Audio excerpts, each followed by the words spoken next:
back to our lunatic notion of buying soft-top cars in the middle of winter. Now, if these two are a little rich for you, 7 grand for the Saab, 6 for the BMW, here's one you maybe won't have thought of, and it's half the price of the other two. I give you the Peugeot 205 Cabriolet.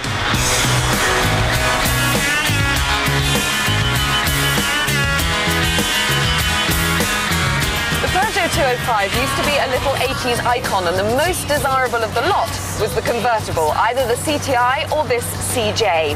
You get Peugeot's peerless handling, Pininfarina designer looks, and exclusivity, because very few convertibles were ever sold. They were just too expensive. The downside to the 205 is that they feel very tinny and insubstantial. They won't die, but they get increasingly decrepit, so shop carefully. Look for lots of oil leaks, an engine that sounds like a pair of castanets, billowing blue smoke from high milers, blowing head gaskets, and make sure the cam belt's been changed recently.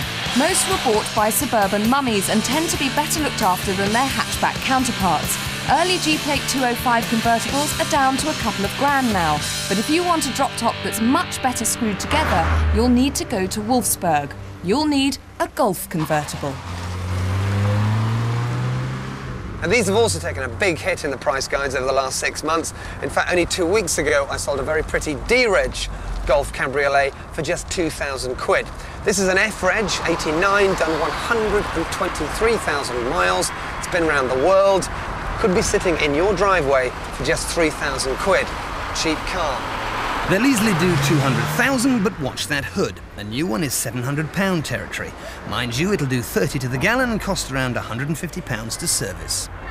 Downsides, well, it's a bit austere, a bit gloomy. The standard spec's a bit mean. You've got these funny floppy things to wind your windows down, and there's no power steering, so it's a bit heavy on the hands. But it still looks very good. It's that classic Carman shape, and it's still got buckets and buckets of street cred. And don't expect any serious mechanical nasties, apart from the odd CV joint clicking and worn shockers. GTIs are hard to insure at Group 15, but the 1.8 Clipper convertible weighs in at only Group 13. And prices are withering.